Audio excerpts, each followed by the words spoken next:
Hello, everybody. Good afternoon. Trust you are all doing good. How was your week? How was your last class? How is preparation for Christmas too, as well?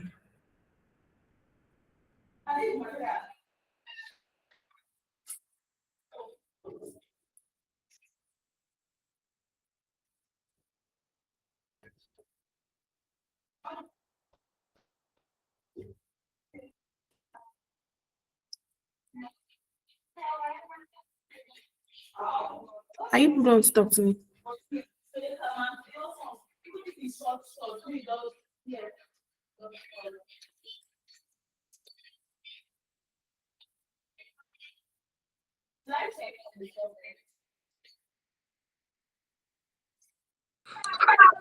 Good afternoon, ma.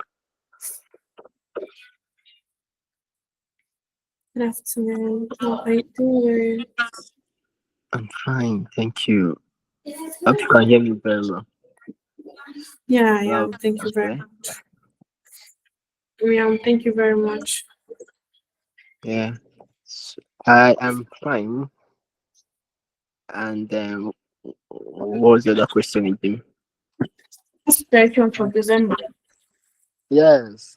December is just here.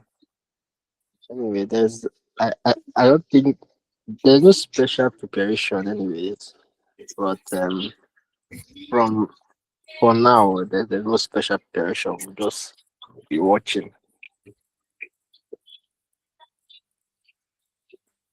Yeah, okay. Amazing. Just a quick one. What was your week 5 topic supposed to be, please? Well, the week 5 topic was supposed to be product vision and strategy. Am I Okay. correct? Oh, we already did that though. Week 5, no week 4. Oh, hold on, please. I think it was like supposed to be like OKRs or something. What did you guys do last week? We did product vision and strategy.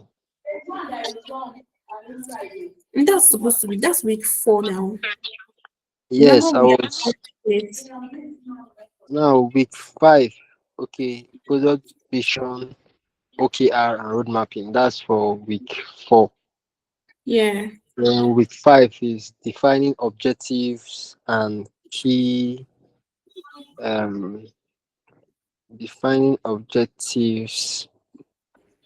I'm looking for the Did you guys title. watch any element video? Because you remember I said you guys should watch week 4 and 5 videos. Yes, So I what have is done that. the videos you watched? So I don't know if um maybe that person did, but it's on our LMS product vision OKRs, and then the other one defining objectives and key. Let me look for the complete title. That's week Um, 4. is week What 4 defining objectives? yes. So I need to know what is your week 5 because that was what Christopher taught you guys week 4. I need to know what your week 5 is. I'm Oh, contemplating it's between two topics. So I want to be very sure which of them. I'm not certain.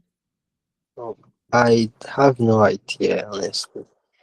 So I you did not thought watch video. Okay, now. no, the only ones we did was week 4. I'm checking now, and I just confirmed they are both week 4. Product vision, OKRs, and road mapping. And then the second one was defining objective and key results. And they are both week 4. So there was no week 5 video. Okay. That means we will do go to market strategy today then. was supposed to do agile methodology, but this particular slide, I was not the one that created it. I have not gone through it. So let's do go to market strategy. Um, okay. Let me quickly share my screen. Let me quickly share my screen.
Okay, so while we wait for me to share my slide, what was your key takeaway from last week class?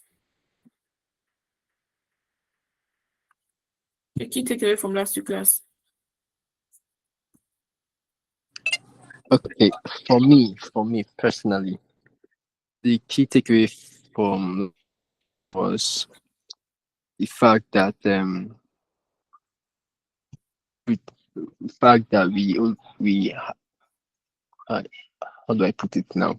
Okay, I understood that it's very easy for people or product teams to lose focus and completely go astray if there is no product vision. So it's very easy to want to do other things and there's no product vision. So the product vision kind of like keep everyone in check because we know um we are working toward a particular vision and we try to make every other thing we do, that's like the strategy anyway, every other thing we do geared toward that particular vision. So it always I another key takeaway. It's good practice to always recall your product vision. It's good practice to always um it's good practice to always bring it up once in a while just so that everyone is um is acquainted to what the vision is, just so everyone knows what to do at every point in time. Yes. Thank you very much.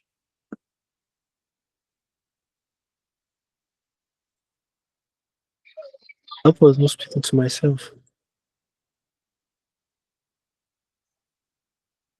No, I heard you. Okay, Okay. amazing. Because the next question I would have asked is, how do you remind your team? And then you were able to answer that. So good. Anybody else? Elizabeth. Hi. Good afternoon. What was your key takeaway from last week class? Good good afternoon. So I wasn't around for last week's class. I Okay. didn't join, but from because I watched the video about product strategy and product vision. So was I think basically what I'm about to say was what Victor said earlier, but from what I can remember from the video, you mentioned that product vision has a way of even like guiding your strategy towards a plan or something, and the vision has to be how will I put it now? It has to be something that really makes sense and something that actually solves a problem, not just any random words put together, because we know that a product must have a product vision. That's what I can see. Amazing, amazing. Um, Let me just say this again. Remember, I always tell you that just the way your life is a product. It's the same thing for this software product. For each and every one of us here, I believe that we have a vision for our lives, right? And that's how we consistently remind ourselves about those visions. It's the same thing too for software products. Because of the vision they have for that product, they would not want to build anything out of that vision scope. Same thing with our life too. Any vision we have for ourselves, we will not want to build or do things out of our personal vision scope. Okay. So can anybody see my screen? React to an emoji, please.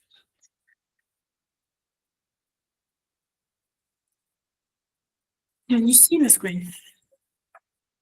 Not. Yes, I can see it now. Amazing.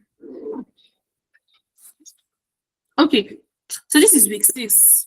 I'm supposed to share week 5 slide with you. I'm very sorry. I wasn't the one that set up that slide, and then I'm seeing a lot of information that need to be properly arranged. So I don't want to waste anybody's time. That's why we're doing week 6 lecture. Next week we'll do week 5 classes. Don't worry, they're still connected together.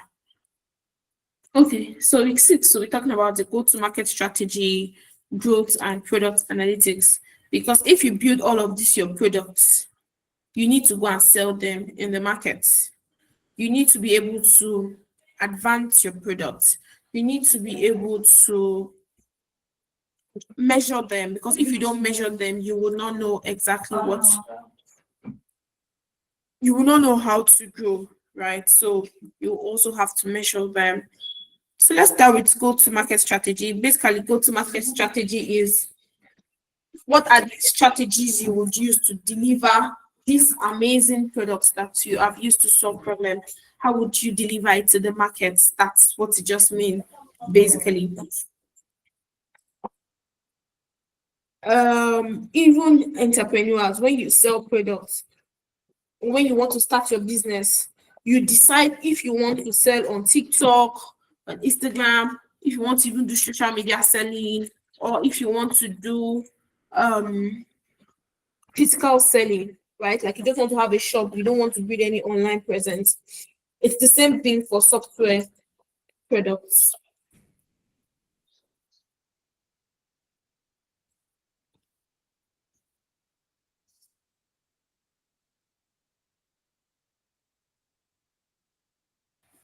Okay, so what's the go-to market strategy?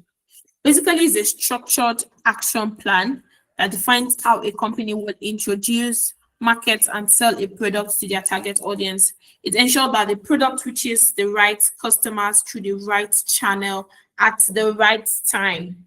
Yep. Remember, I said even you, if you want to start your clothing brand today, you cannot just open shop and just leave it like that. You can open your shop and leave it like that, but that's also a strategy on its own, because you went outside you put your clothes outside, like you had to collect a shop and all of those kind of things. So that's a strategy on its own. If you want to go on social media too, the fact you're even posting on your social handle that people should come and buy your clothes, it is a strategy on its own. But it's not all about the strategy, it's about creating a structured action plan of how you want to deliver your product to the market. So, how will go-to-market strategy help your products? Basically, to minimize the risks associated with new products and launches. It's going to help team align. It's going to align team across products. So across products, the marketing, sales, and then customer success. Everybody will know where they can fit in to do one or two things together. Another thing would be optimize the customer acquisitions. That's it's going to help you get customers and then revenue growth at the same time. And then your go-to-market value will define a clear competitive positioning in the market. Today we see InDrive, Bolt, Uber, they're all doing the same thing. But if you watch how InDrive got into the market, it's entirely different from how Bolt got into the market. So InDrive understood what Bolt is doing, and then when they are launching their products, even when they're doing their advert, you can see that they don't use the same positioning that Bolt and the likes use. They don't use the same positioning for it. So go-to-market strategy will help you position your product perfectly in the market. So what are the key components of your go-to-market strategy? So a strong go-to-market strategy must consist of 8 core elements, which is, firstly, you need to identify your target market and customer segments so that you don't target everybody. When you target everybody, you will not sell. That's the truth. You cannot sell when you target everybody. So you need to identify a target market and customer segment first for your product. And then you have to define the value proposition of your product. Value proposition is basically what is that one thing that you are so good at that other persons are not good at it. InDrive and Bolt, there's something about InDrive that Bolt does not have, which is negotiation. You cannot negotiate on Bolt. So because InDrive knew that their value proposition is negotiation, whenever they want to do their marketing, they are so heavy on it. They are so heavy on it because they need to make you know the difference between them and Bolt. It's the same thing. If you sell clothes today, everybody's selling clothes online. But what is making your own clothes different? Let's say, for example, you are picking a particular fabrics, right? And let's say other people are using another particular fabric. You can use that as your unique value proposition and say, oh, the quality of our fabric can take you 10 years, for instance. It's not like you will condemn what other people are doing. No, you will not condemn what they're doing, but you would emphasize so much on the value that you are bringing that those other your competitors does not have. And then market research and competitive analysis. Yeah, that's how you even get your value proposition. I think market research is even supposed to be above defining value proposition because you need to do like a proper market research about your audience, know about your competitors, what they are doing, what is their weakness, get everything together. And then another component of your go-to-market strategy is your pricing and your modeling. You need to tell people, you need to be able to communicate how much you will be selling your products and how you sell them. Is it a one-time payment? Is it a monthly subscription? You need to be able to define all of these things. And then distributions and sales strategy. How do you want to sell your products? Do you want to run ads to people? Do you want people to come to a particular place to get your products? You need to be able to properly define how you want your products to get to the hand of your customers. And the marketing and demand generation is another, demand generation strategy is another component of your go-to-market strategy, because when demands are coming in, you need to be able to create some certain form of generation around it, right? And then customer support and retention strategy. If you are marketing your product, you need to have a very strong customer support team. That if your customers are complaining of one thing or the other, people are there to answer them. Because if they are not, people will leave your product. Imagine you a new fintech app just came in and then you're having a problem and then you reach out to their customer service about this problem, and in the next 5 minutes somebody is answering you. it will make sense to you, right? And you'll be like, okay, these people are, it's like they know what they are doing. Even if that person is not ready to answer you at that moment. But the fact that you even got a response that, oh, we've got to your message, we'll get back to you in so this time, it makes more sense. If you are able to come up with a good support system for your users, you can retain your users because they will know that you care about them. So it is one thing to launch products, it's another thing to answer your customers when they need you. So your go-to-market strategy, once you are saying you want to sell this product, you need to be able to have all of this in place. And then the last thing will be the tracking, key metrics, and optimization. For your product, you need to be able to track things. That is the only way you will know if you are growing. You can track things like your numbers of download, the numbers of people that are paying for the product, all of these things. You need to be able to track key metrics too, because they are vanity metrics. So vanity metrics could be like your Instagram followers. Yes, you have Instagram followers, but are they buying your product? What you need more is people to buy your products, right? So you need to be able to track key metrics, and based on these metrics, you'll be optimizing it. If the numbers of download is going down or something, you need to look for ways to make it better. Maybe run more ads, pay more money on ads, and the likes. So every go-to-market strategy is unique depending on the product and the market, but each should answer the following questions. Who are my potential consumers? The most important component of a go-to-market strategy is understanding who your potential consumers are. What's their needs, preference, wants, and frustrations, and how your product will meet and solve it for them. If you are able to answer these questions, you will be able to deliver a proper go-to-market strategy. Another question you should be able to, it should be another question it should answer is, what's the product market fit? So at what stage will I say I have gotten people are using my products? So it should be able to how are you different from your competitors? You must also know who your competitors are, how many they are, what's their go-to market strategies. This will help you create your own messaging to explain why customers should even care about your products. Another question is, what's the market like? Because there are other characteristics you must know about the market to successfully launch a product in it. For example, you need to know your market size. Is it B2C? Is it B2B? What is the pricing range? You need to know about your markets.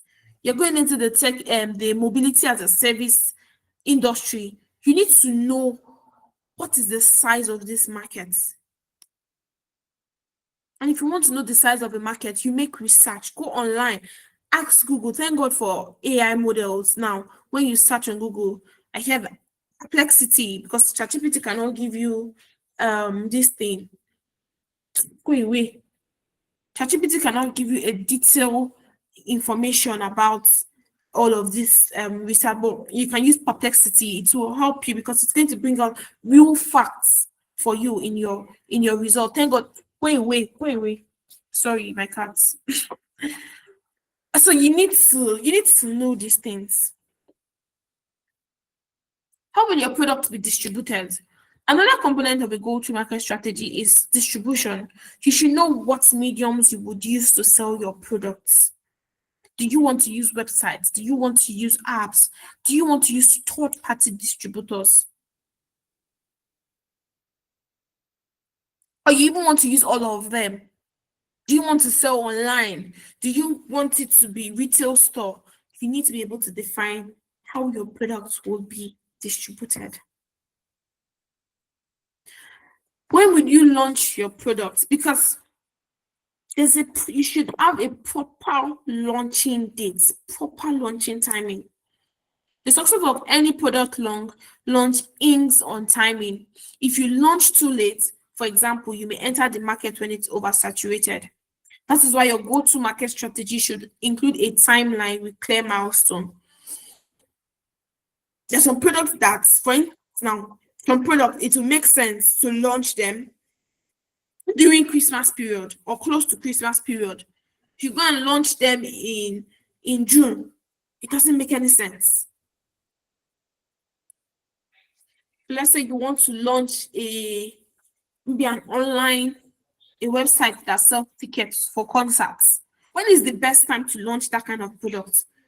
It will be December period because everybody is doing dirty December. And that is where the celebrities are doing more concerts. So that will be the rightful time for you to launch your product so people will use it. If you're launching your product in June, it's very few celebrities that do concerts by that time. So it's very important for when you want to launch your product. So this is basically a pictorial illustration of this the components of a go-to-market strategy. So you need the who, which is your target audience, the what, which is your product or services, the why, which is your brand positioning, the where, which is your target market. Is it Lagos? If it is Lagos, are you picking a particular local government in Lagos, or you want to sell to the entire Lagos city? How? That's the marketing and the sales plan. How do you want to sell your product online? In the retail stores, you need to load that. When? Which is the timing? When do you want to launch it? So how to build a go-to-market strategy? Like I've said, you have to define your target audience, and we've spoken about user personas, which is the same thing as buyer personas. So you need to define it as well. Define who would use your product. So the certain things you need to consider are the demographics, which is their age, their location, education levels, university students or young professionals, because you need to be able to define levels of your target audience when you want to sell products. If you're selling clothes now, it's not just I'm selling clothes. Define your audience. Are you selling clothes to those luxury rich bankers, or are you selling clothes to those bankers or ladies that they want to look good but they don't have so much money to spend for it? Why are you selling clothes for people that I don't get money at all, bro? I must shall buy clothes. You need to be able to define all of these things, because if you're able to define it, then you will now be able to do your marketing in such a way that aligns with the people's interests. Psychographics too, you need to consider their interests, their challenges, their lifestyles, right? You need to be able to define all of these things, as well as their pain points and their preferred platform. Where do they spend time? Where do your target audience spend their time on? So user surveys, Instagram polls, or small focus groups to gather real feedback before launch. Yeah, you can also do some small feedback, to just understand your users before you launch it. So here's an example of a software as a service productive tool. So the age group is between 25 to 45. The occupations are managers, remote workers, and freelancers. And then the pain point is the struggle with tax management and collaborations. And then the preferred solution is they just want something that's easy to use and affordable software. So that's why this productive tool builds.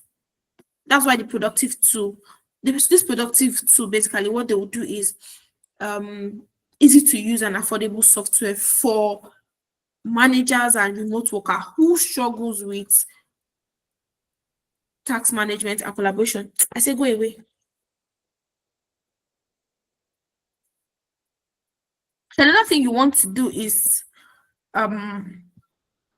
if you are building your go-to-market strategy, you need to create a value proposition. I cannot even emphasize on this enough because I've spoken about the importance of value propositions. So How do you create your value proposition?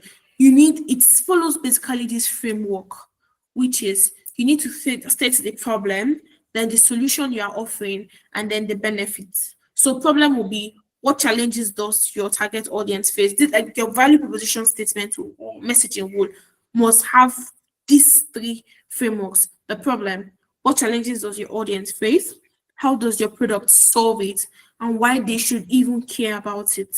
So this is an example for a car rental app for students. The problem is students struggle with, it's not like you will write all these problem solutions and benefit, or it's just being like one statement. Or maybe you're doing a content or video, then you include everything. So this one, we say students struggle with affordable and reliable transportations. Our app connects students with affordable verified car rentals, which will save time and money with student-friendly prices and pricing and a hassle-free booking system. You see? So when somebody, if you are the target audience now, if you are a student now that's looking for a car rental app, I come and say this to you, you can even put attention, because I just gave you the benefits of why you should even care about it. Right? So you would care about it. Another thing you want to do is when you're building your go-to-market strategy, you need to research about your competitor. Who else is offering something similar? So you need to analyze your competitors' pricing, their marketing strategies, and then their user feedback. Oh my God, hope I'm not speaking to myself. Okay. So what do users love or hate about them? You need to check their reviews. I've said it countless times. As a product manager, you should learn how to sleep on your competitors' websites and apps or their social media page. Listen to reviews. Know what people are saying. All those complaints they are saying. Listen to it, so that when people come to your own products, they will not have such experience, right? So what are the things you can do differently? Is it to offer a better pricing, a faster service, or a unique feature? See Glovo and Child Deck. Glovo and Child Deck, I'll tell you they're doing the same thing. But do you know Child Deck just did something spectacular now that differs it from Glovo? They've introduced a fintech service into their product now. Mira, you can pay bills on Glovo now. So you cannot just collect your food and all of those kind of things. You cannot just buy food there anymore. You can pay for bills. You can do other transactions there. So you could see now, Glovo just introduced a unique feature that differs them from I say Glovo, Child Deck. They just released a unique feature that now differs them from Glovo. So now they have like a serious competitive, like strong edge over them, because people come to that app now and buy food. So imagine now you need airtime. You don't even need to go to your OPay again to go and do whatever services. You can get it from Glovo, which for me, I think it really makes sense, right?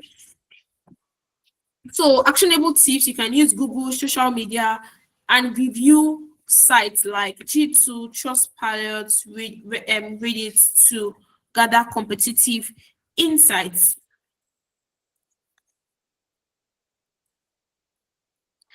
Another way you can build your go-to-market strategy is to set your pricing strategy. So you need to choose a strategy that makes sense. A strategy that makes sense. Honestly, because there's strategies that don't make sense. If you know your target audience very well, you will know the kind of strategy you would give to them. You will not just go and copy whatever people are using, or because all the whole software products now are using monthly subscription. So you just feel like, oh, because everybody's using monthly subscription, then your product should have it. No, you need to define your own pricing strategy. So there are different type of pricing strategy. There's a freemium model, right? Which is basically free basic features with a paid upgrade plans. E.g., the likes of ChatGPT now, they are using like premium model. So you can use the product for free, and then if you want some basic things like better features, you will now have to pay money for it. We have penetration pricing, low introductory intro introductory prices to attract users, then increase later.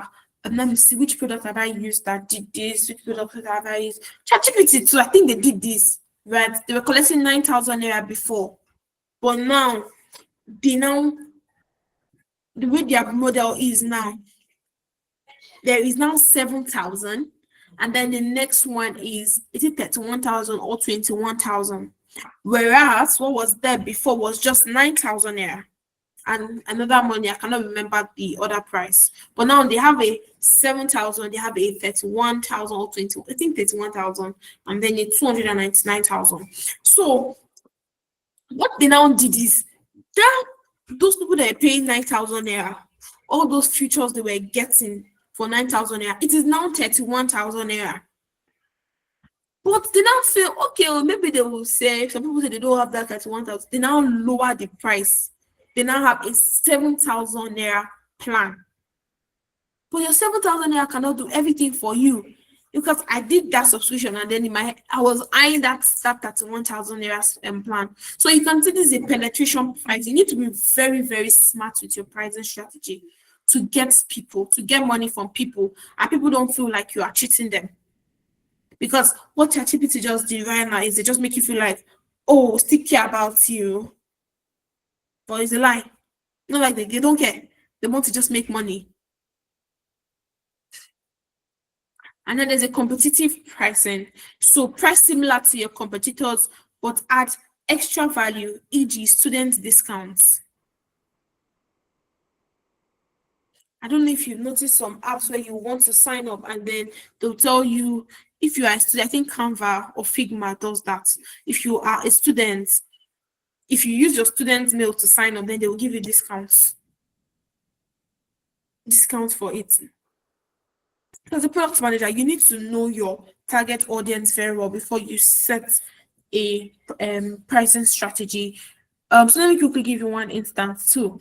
There's this product I was saying I want to build, right? And then I made research about it. Because I did not get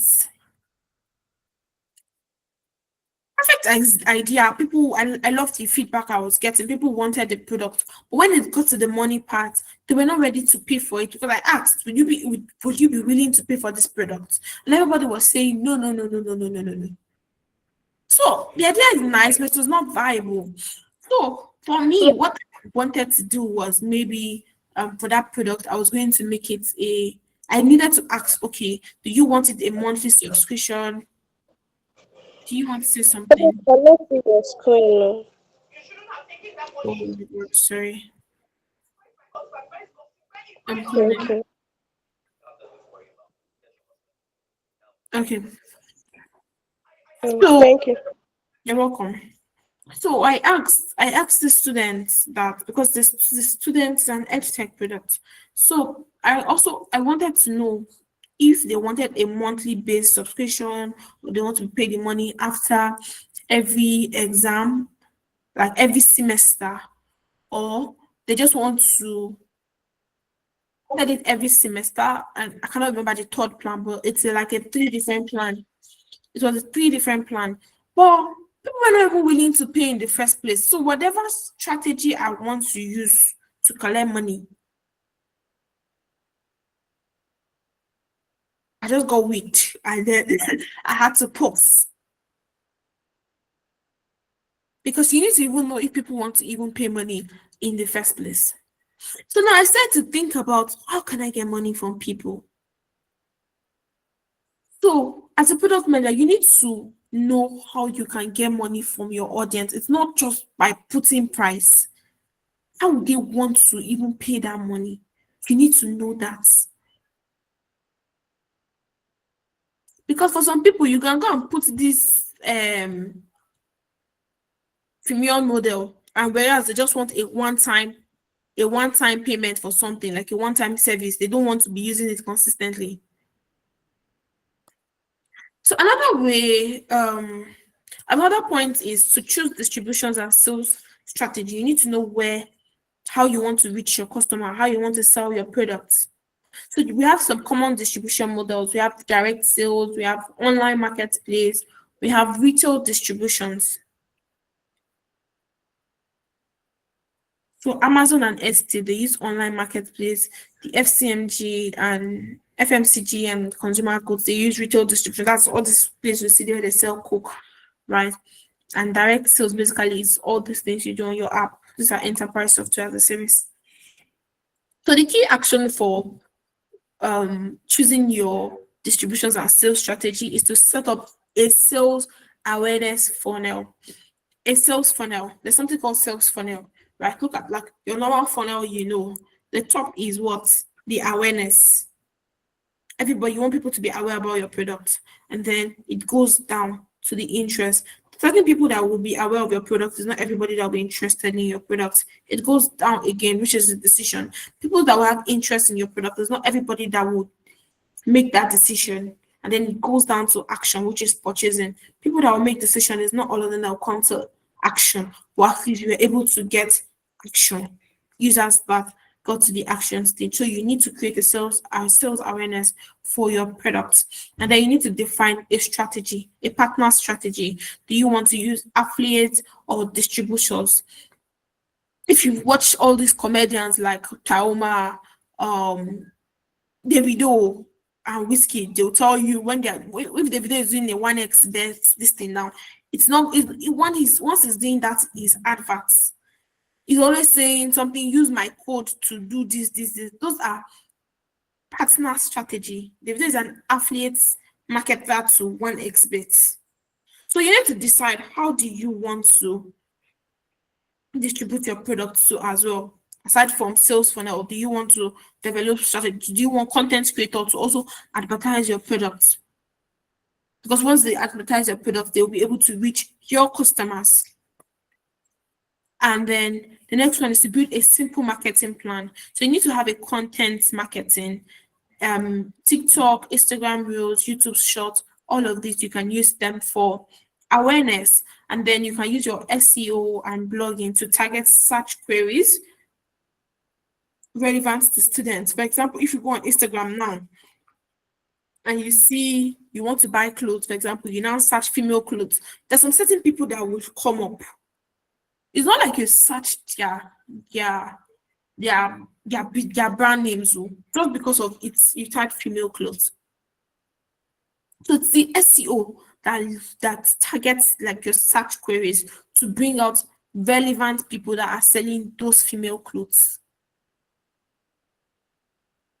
And I don't really know how this work, but I don't know if they pay money for it too. But I know Google, if you go search something, they pay money because there's some certain organizations that will come first. Everybody is dragging for that position.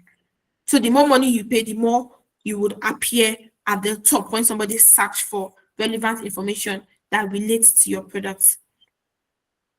And then another way you can build a simple marketing plan is through referral and words of mouth. So you're going to encourage your existing users to invite friends with discounts. If you use like Piggyvest and other app, you could see something like refer and earn, right? Those are with a word of mouth thing. So they want you to, they're encouraging you to invite other people, such that when you invite other people, they're giving you a particular discount. And then the people you invited are also getting something. That's another way you can build a simple marketing plan. Even for your clothing brand, you can tell somebody that, oh, help me to get 2 customers. Oh, I'm going to give you 5,000 naira if you bring 2 customers that buy clothes worth 20,000 naira. Do you get? All of these you are building a simple marketing plan. And then social media and community. So you're going to engage in students group on WhatsApp, Facebook, and Reddit. Any of them, your own is to just focus on 1 or 2 low cost and high impact marketing channel instead of trying everything at once.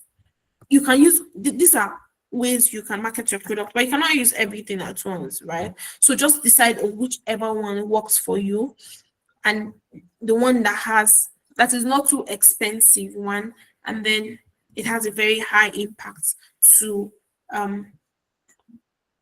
create awareness for your product. And then the next thing you want to do is to set measurable goals and track progress. So use simple frameworks like KPIs right? Numbers of download, website traffic or social media engagement, retention rate, that how many users keep using your product. So this your measurable goals and track progress. It depends on your product. It depends on your product. If you, for example, you're handling the mobility as a service product, as like the Uber, numbers of download, yes, you like to see numbers of download, but like your main KPI will be numbers of rides. That is even the North Star metrics. Numbers of rides, like numbers of not even numbers of rides, numbers of successful or let's say completed rides.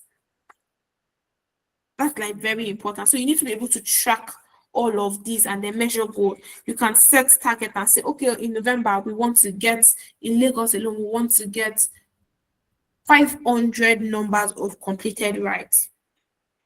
All of these, you track them, you track them and see them, right? So your OKRs now, you can set objectives. Okay, you can see objective, get 1,000 users in the first 3 months. So your key results will be 500 downloads in 1 month, in month one, 10 student influencers onboarded, and 200 referrals. So these are like the key results you want to see.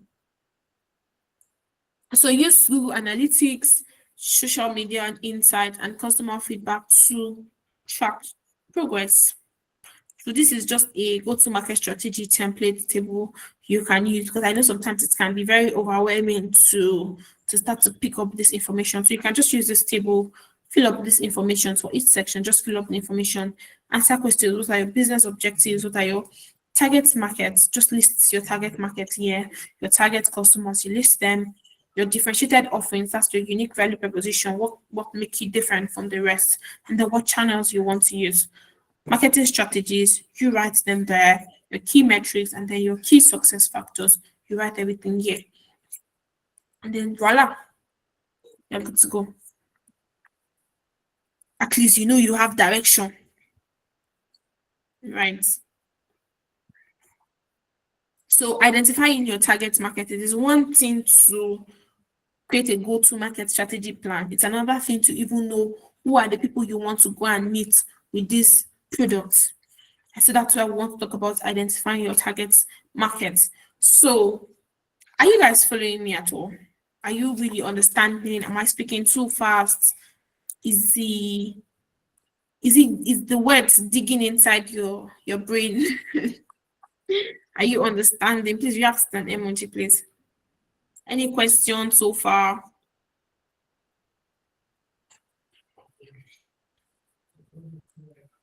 Only Musumola and Samuel.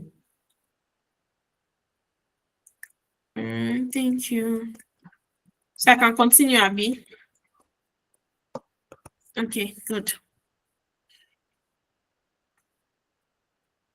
Needed to be sure we are all on the same page. Okay. So identifying the target market. So a target market is a specific group of consumers most likely to buy your product. It's identified based on characteristics like demographics, physiographics, behaviors, and geographic locations. Yeah.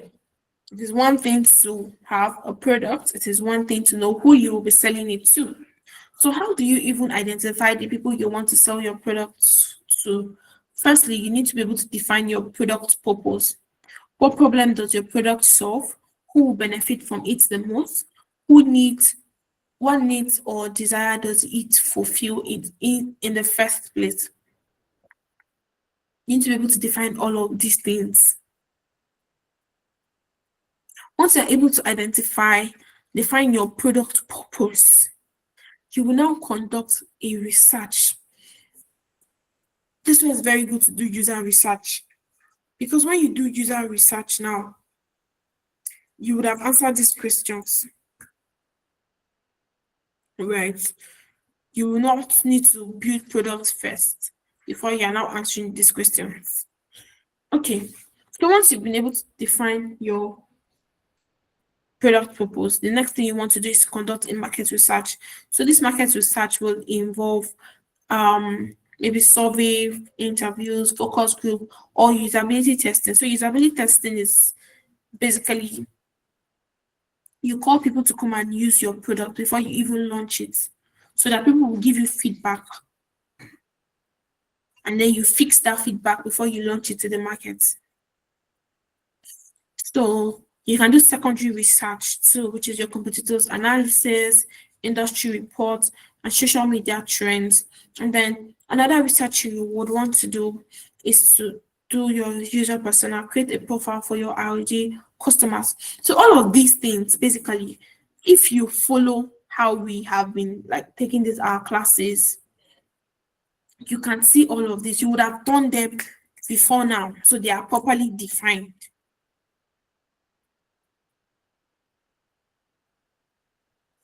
And then segment your audience. So based on this will be based on the demographics, which is their age, gender, income, education, occupation, physiographics, which will be their interests, their lifestyle, their values, their motivations.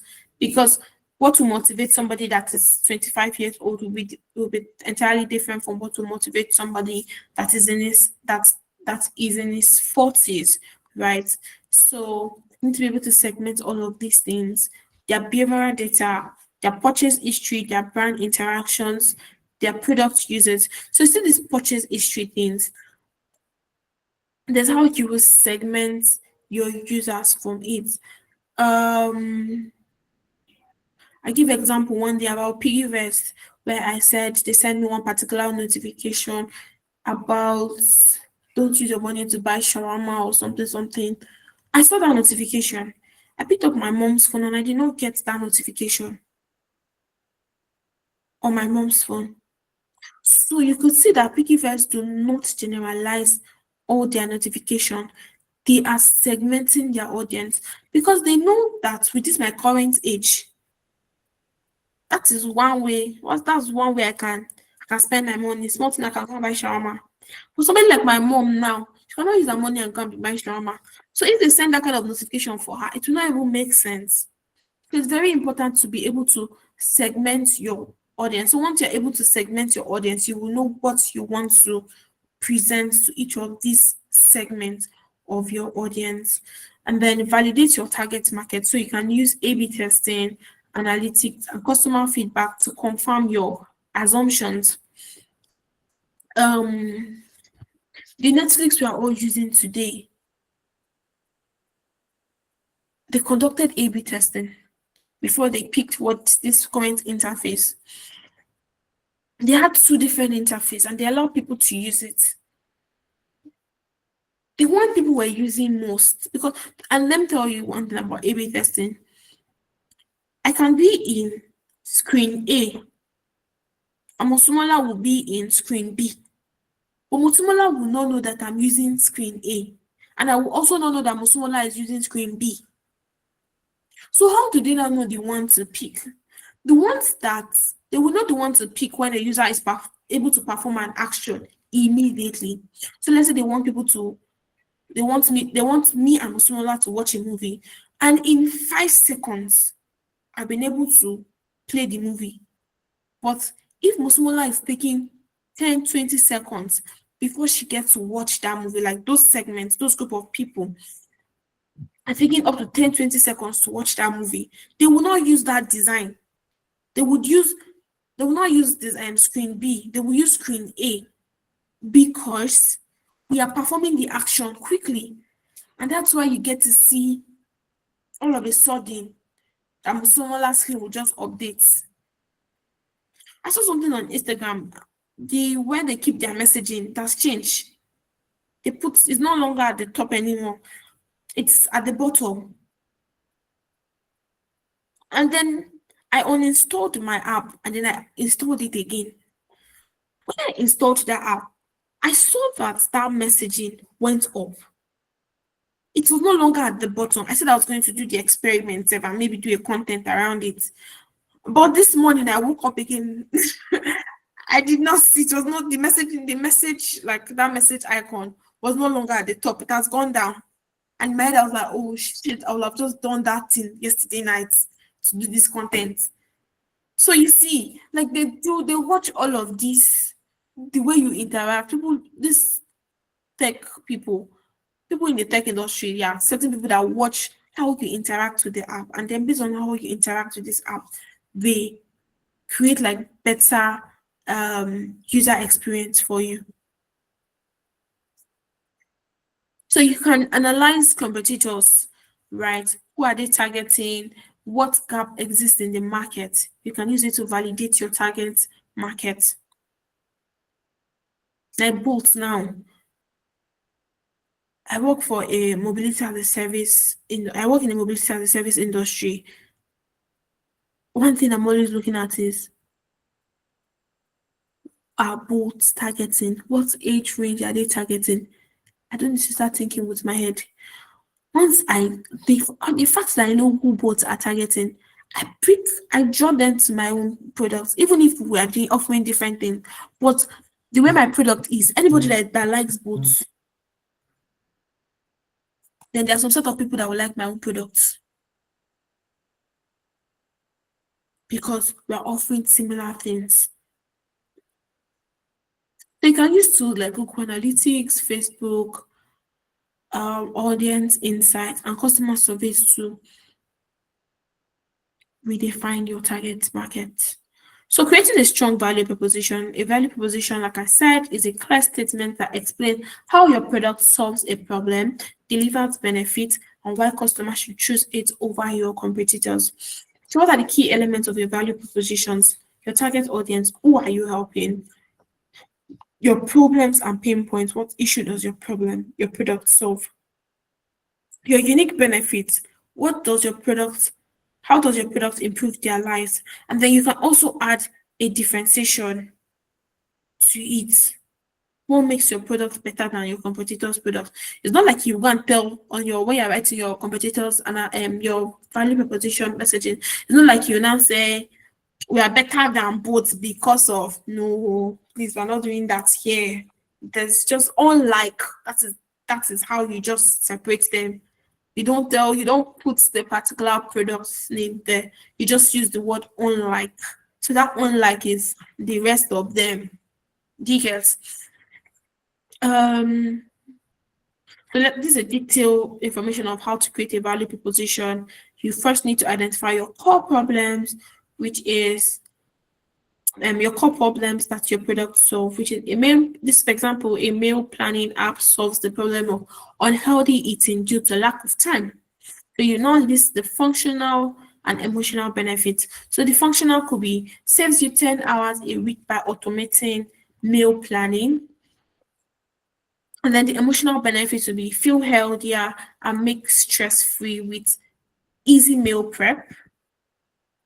Okay, I did write this together. And make it unique. Compare it to your competitor. What do they lack that your product offer? And then you will now craft a clear and concise statement. So once you've written all of these things, let's say you are answering a question now, you're like, you've written your target audience, like you've written it down, then you wrote your problem and pain points that your product is solving, you've written it down, you've written your unique benefits, so you've written your differentiation. So you can now give ChatGPT now and say, craft this um unique value proposition, that this key element of my product's unique value proposition into a clear and concise statement. Because when you compile everything together, they will be too long, right? So you want to make it very concise so that it can also even stick in people's head. For Slack now, you can see they said be more productive at work with a simple all-in-one team collaboration tool.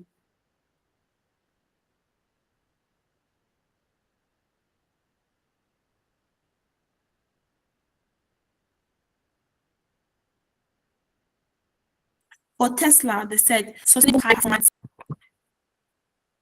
The idea is to keep it short, within 1 to 2 sentences, customer focused, and easy to understand. Okay, so let's identify the key marketing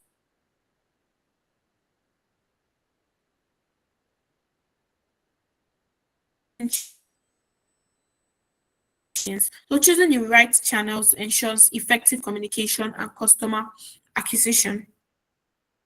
So what are the types of these key marketing channels that we have? How do we reach our target audience with these products? The first one is a digital marketing channel for online visibility. So you can use your social media. So social media basically are like the TikTok and the LinkedIn and the Instagram and the likes. So basically, this is best for engagement and brand awareness. For example, a fashion startup will use Instagram Reels to showcase their new arrival, and then search engine optimization will um, rank your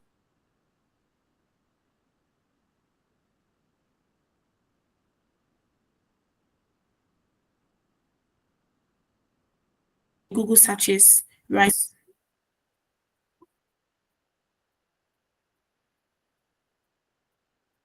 And then we have content marketing. So content marketing includes blogs, YouTube, um, podcasts. So basically, what this one would do is to just educate and nurture potential consumers, e.g., a finance app posts YouTube videos on budgeting strategies. You've seen Piggyvest where they'll tell you, or Bamboo. I think let me give you Bamboo instance. So Bamboo is a finance app, right? So it help you buy stock in the first. If you go on Bamboo YouTube page, they teach you about stocks and the likes. But if you watch that video, it's very educative. You get to know more about stocks information. But it's not just teaching you about stock, it's also nurturing you to be a potential customers to come and invest in their platform, right? And then we have email marketing.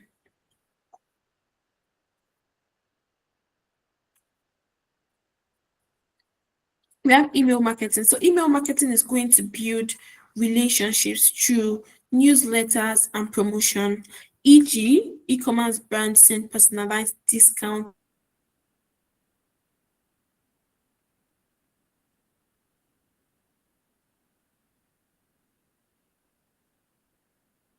emails. Yeah, I'm sure discount for it. All of those things are email marketing.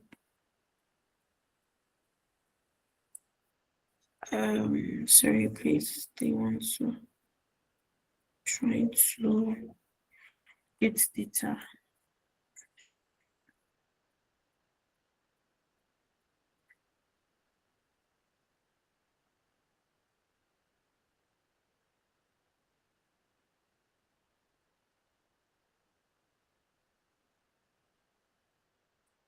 It's not going to give it to any random, it's not going to push your ads to any random people. No, it's going to be people that need that solution that you are offering. And then we have Facebook and Instagram ads too as well.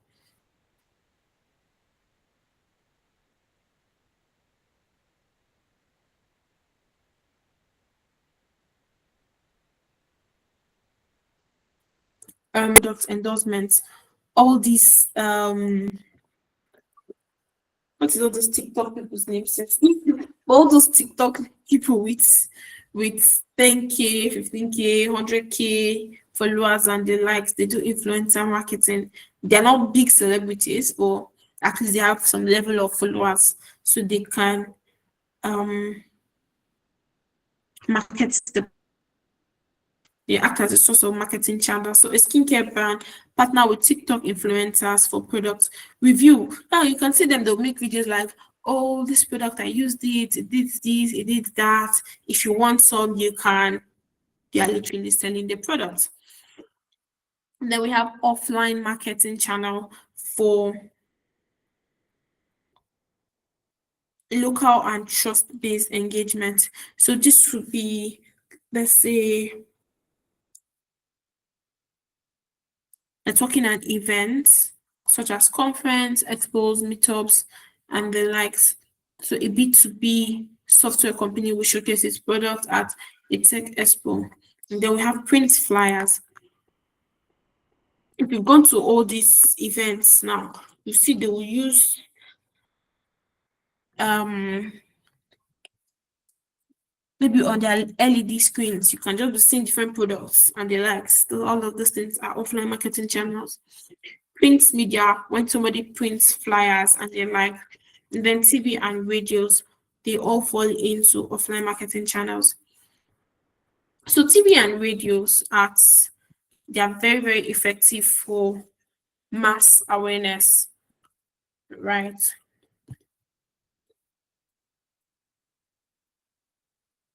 But it's very important to know the level of your product before you go and use TV and radio ads.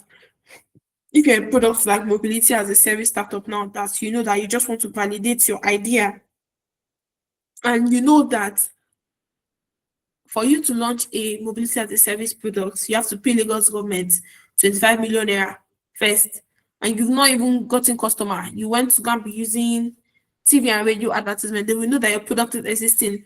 They'll just come and catch you. Is it that you pay them that money or you drop down your product? So you also have to be very careful on how you want to market your product. If you are at the validation stage where you're trying to validate your idea, then you really need to go like on a low with your advert first. You don't want to do like massive awareness, because if you do massive awareness, there's some certain things you just have to clear off your name for. So how to choose the right marketing channels? You need to know your audience. If they are Gen Z, then TikTok and YouTube are ideal. If they are professionals, then LinkedIn works best. You need to set goal. If the goal is brand awareness, social media is great. If it's conversion and SEO and Google and ads works better. And then you need to test and optimize, run small campaign, track performance, and scale successful channel to know, like you run small campaign. If it's TikTok and YouTube you picked now, and run small campaign there, you can track which one is bringing more customers. Is it TikTok, or are they coming from TikTok? Are they coming from YouTube? And then let's say they're coming from TikTok, then you can now scale successfully to TikTok, right? So collaboration with marketing, sales, and customer success team. So collaborating with marketing, um, you need to collaborate. If you want to launch this your product, you need to collaborate with your marketing, your sales, and your customer team. So starting with collaboration with marketing, your marketing team basically marketing and sales. I hope you know that they are two different people. So your marketing team is responsible for the positioning, the messaging, and the demand generations. So you as a product manager must ensure that the product is marketed effectively to the right audience. Like you will not be the marketer quite right, but you don't just sit down and say, okay, oh, let the marketer go and be creating the awareness. You are just here waiting for people to come and use the product. No, it's not done that way. You need to make sure that whatever messages that these marketers are saying about your product is actually true, because the marketer will just use their own knowledge and come up with something. But you need to check these things that they are coming up with. Is it really true with what you have built as a product manager? So how do you collaborate with them? You need to align on product messages and positioning. You work closely with marketers to craft clear, compelling messages that align with the product vision. You need to ensure that your marketing understand the product value proposition and target audience, right?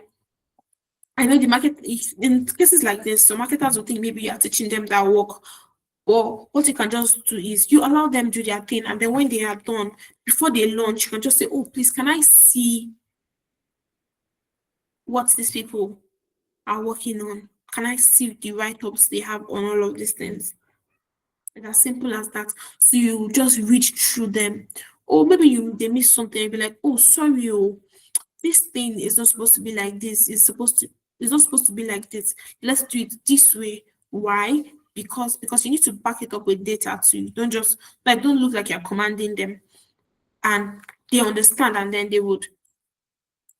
they can correct it. And that thing you want to do is collab and provide market and customer insight. So you need to share user research, competitive analysis, and customer feedback to refine go-to-market strategies. It also helps to define your customer personas based on your real user behaviors and pain points based on this research you've done, because they will not conduct research. They will just feel like, oh, based on their own existing knowledge of how to get people to use this product, right? But you, because of you know your defined customer personas, you can share it with them too. You can assist in content creation, provide marketings with key features, benefits, differentiators to shape campaign, blog, and sales materials. So you can review the marketing collateral to ensure technical accuracy too as well. Like me now for my product, sometimes I help the marketing team to do content. Like I just talk about the product because I built the product, right? So I know the product very well. So I just do videos about the product. I'm like, hi, this is for me. This is how you can use our product to do this, that. So I sometimes help them in marketing, right? So you can also do that. Launching and execution, you can work together to create a product launch timeline, ensuring alignment with development and release seasons. Because basically, what this point is saying is marketers can be launching their timeline, but maybe that timeline will not match yours. Because let's say you're still building, and marketers say they want to launch by June, and you're not even done. Does that make sense? No. So when you collaborate with marketers, marketers will be able to know when to properly launch, like create this awareness for other users. So you'll be able to tell them that, okay, this is June that people are saying you want it, or June is too early, oh, please let's move it to July. So the content they will now be doing till July will be different compared to like that exact moment, like July when before July, the content they'll be doing before July will be different from the content they will be creating after July. So you see, you are literally just helping them in their planning and execution phase. And then you're going to leverage analytics for optimization. So you can collaborate on tracking product adoption, marketing performance metrics such as user um, conversion rates, user acquisitions, and then retention. So you can use insight to iterate on messagings and campaigns. Yeah, because when people are giving you feedback already, you start to, when people are using your product or even downloading or even responding to the content that your marketers are making, from there you can be able to get insights, right, to iterate on your messages and campaign. Because there's some messages that you think is the best, but over time you now realize that, oh, this messaging does not make sense. But because of how you get data, you try to mix things. Let's say today you use this type of content A, tomorrow you use this type of content B, right? If people are reacting more or following up more with content A, you know that content A is making more sense than content B. So you will just use that instead. So collaboration with sales team. So the sales team basically convert leads into paying customers. They convert leads into paying customers. Your marketers will do what? Your marketers will be the one responsible for messaging, positioning, and demand generations. Because currently, I don't know what's happening to tech startups. They are hiring marketers and expecting them to do sales at the same time. And these are two different skills, right? So your sales team basically would just help you get paying customers. Your marketers, their own is just create awareness. Their own is not for you to get paying customers. So as a product manager, you must ensure that the sales rep are fully equipped with knowledge and tools to sell your product effectively. So that when they go meet this person, there are things and sweet things they can say to the listener that the listener would want to patronize or buy the product. So what are the best practices for sales? If you want to collaborate with them, provide product training and enablement. So you're going to conduct training section to help this sales team understand your product features, use cases and benefits. So you can develop like a sales deck, a demo script, an FAQ for common customers' objections, because customers will have questions that when the sales team go meet, they will have questions that they would ask them instantly while the sales team is saying something. So as a product manager, you need to have like a frequently asked questions that customers can ask your sales team, such that when this customer asks your sales team can give better response to it. You can also you can tell them this training basically is to help them use the products themselves so that they can understand this product very, very, very, very well. Another way is to gather feedback from sales call. So if your product is something that people usually call your customer care, you can just join your sales call or review call recordings to understand customer concerns and frequent requests. And don't just sit down and just expect people to come and do things for you. You as a product manager, you need to get yourself involved. Um, Product like MTN now that people call about one thing is not working. I'm very sure the product manager of MTN once in a while will just go and sit down in that customer service room to just even listen to what people are even saying, like the calls they are getting in, or for every calls that even come in, they review all of the recordings, all the complaints that people are saying. Another thing is use sales insight to prioritize your roadmap features that drive conversion. So, of course, you can get a lot of sales insights, right? So you would use all of it to prioritize your roadmap. Sorry, just a minute.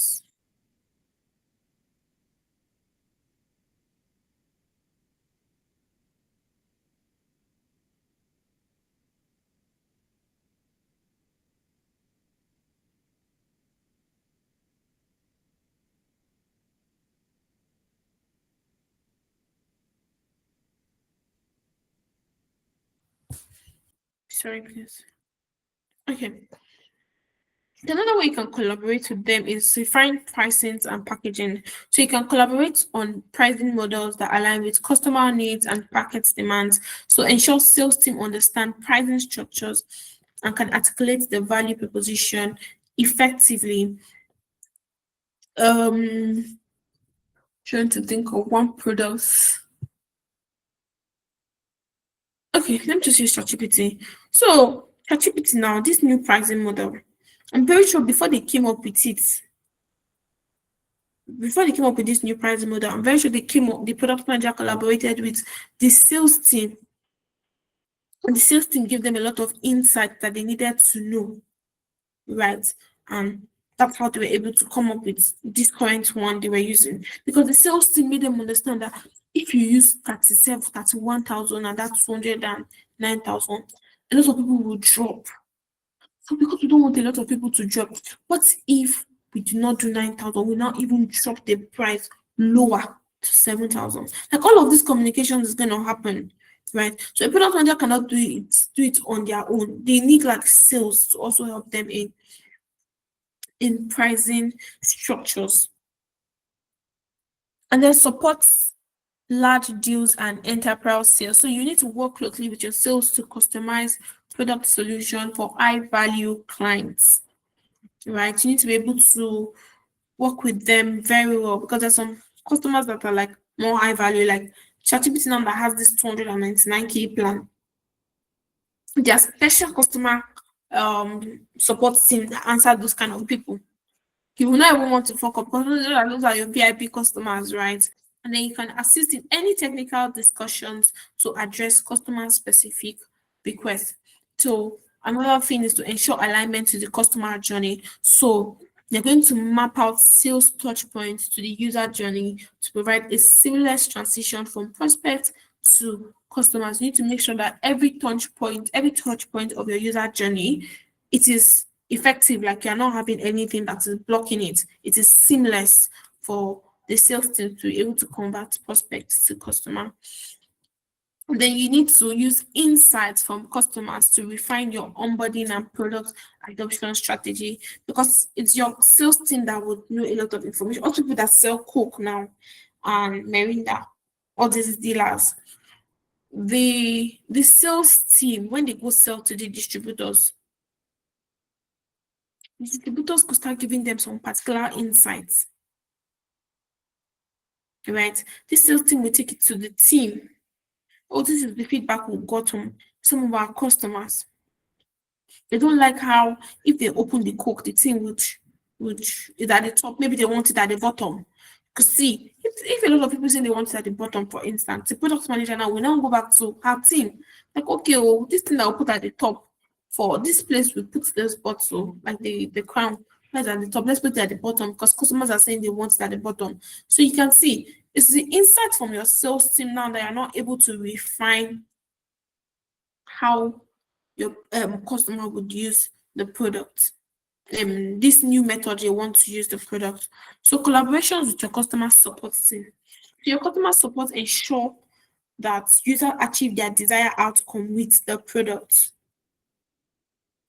PM must work with the customer support to improve retention and reduce churn. That's like the main function of a customer support team. Basically, they want to help people achieve their desired outcome with the product. If I press this, I want to get that. If I am not getting that, then the customer support should be able to help me achieve that. Because if the customer support help me achieve that, I will stay with the product. But if they don't help me achieve that, I'm going to leave. That is why we say a PM must work with the customer support to improve the retention and then reduce churn. So that the best practices for collaboration align on user onboarding and activations. Work with your customer support team to design an effective onboarding experience. If your onboarding experience is not effective, people will just leave your product. They don't even have that patience, right? So you need to be able to teach your customer support team everything they need to know about how to activate users and how to use the product and how to like come on board with the product. And then the next thing is create tutorial, help document and product walkthrough to reduce frictions for new users so that they don't have to come and be meeting you every time. Oh, this user asked me for this, so I don't know. If you have created all of these help documents, the customer support will not have to come and be meeting you for all of this information. They can just look through the help documents and then they will be able to answer the new users that came to your product. So analyze customer feedback and pain points, right? So you can use your customer support insights to identify common issues and future requests. Because aside from users coming to meet your customer support team, telling them that I want to be able to achieve this desired outcome, your users will also be coming to your customer support to make certain requests. Oh, I want to, I don't want to be typing. I don't want to type my questions. Maybe like ChatGPT now. I don't want to type my prompts. I want to just tick and then you give me expected results. So you need to be able to work closely with your customer support team to gather all of these issues and future requests and then go back to your team to look for how you implement it. So you can see that product manager, like they move around the clock. When you think you are done building, no, you're not done because you give it to people. People use the product, people give feedback. The feedback they've given you, it comes back to you as a product manager. You refine it, you give it back to your developer builds it. Your developers and designer builds it, you give it to QA to test it. From testing it, you take it back to the market, people use it. Anything again that they have, it's come back to you again. And it just go round and round and round the clock. So you need to regularly review support tickets, your net promoter scores, and your churn rates. So your net promoter score is basically how people use your product. So I'm sure you have used app where they will tell you how happy are you with this product. I mean, would you recommend this product to a friend? Something like that. Yeah, would you recommend this product to a friend? Then you can see different kind of stars. I think 9 to 10 is promoters. I think from 5 to 6, because not if it's even from 4 below, detractors. So from 5 to 6 are like detractors. There's a particular formula for it. Sorry, I cannot remember. But basically, what's your net promoter score? Is just to tell you, um, for you to see if people even like your product to the extent that they want to even tell people about it. So another way you collaborate with your customer support team is to improve future adoption and engagement. So we have things like collaborate on in-app messaging, email campaigns, webinars to educate users about your new features. I'm sure you've seen instances where um Carrywise, I think Carrywise does this thing a lot, where they just say they're doing something about portfolio management and the likes. They just doing all of those webinars to educate their users about the new future, because they just launched a stock future, right, on their platform where you can now buy stocks. So after they did that, after they launched it, they host a webinar. That webinar was basically to educate people about the product. So if you work with your um customer support team properly, you'll be able to improve future adoptions and engagement, because all of these campaigns and everything, like the webinars, people will be asking 1 or 2 questions, and then your customer support teams are ready to answer. And then you implement the feedback loop to measure adoption rate and improve usability. And then your customer support can also help you monitor trends and retention metrics, because they will identify trends in churn users and then work on solutions to improve retentions. So if people are dropping off, your customer support can look at these things and tell you, oh, this user did not come up because of this, that. You as a product manager, you'll be able to look at solutions such that your users will not leave your product, right? So that way you're improving retention. And then you'll be able to ensure that the customer support has every tool to proactively engage at these users. Like even if users want to leave, they have all the things they need to keep that users. But sometimes the users can still leave. Enable customer advocacies and case studies. So you leverage your customer insights to identify happy customers for testimonials and then case studies. And then you work together with them to build a referral program for initiatives. So it's a summary of the collaboration example. These are the team. You as a product manager, marketing, sales, and customer success. So your marketing would, let's say, for example, you want to launch, these are example scenarios. You want to launch an AI-powered tax prioritization feature. As a product manager, what you have to do to help this marketer is to provide messaging, user insights, and customer and support campaign strategy. If you're able to provide this thing, it's going to result to 15% increase in that future adoption that you have created. For sales team, this is an example scenario, selling to enterprise clients who need security feature. So what you have to do as a product manager to help this sales team sell to enterprise clients who need security feature will be, you prioritize role-based access control, train sales rep, and then support demos. Once you are able to do this sales team will now be able to close 3 enterprise deals worth $200K. For customer success, this example scenario will be reducing churn due to poor onboarding. You as a product manager, they want to reduce churn due to poor onboarding. You as a product manager, what you would do to help this customer support team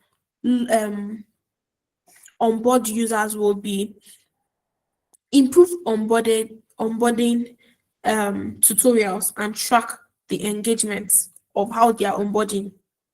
If you are able to do this, you are going to help this customer team reduce churn by having a 25. Then you're going to help this customer support team reduce the churn they have on onboarding to 25% increase in retention. So you can see that as a product manager, you don't only help your designers, your developers, your tech, your QA team. You are also helping your marketers, your sales team, your customer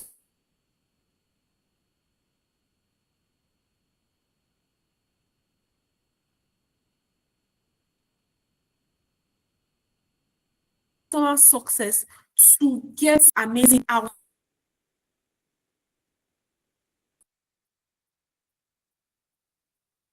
Hello.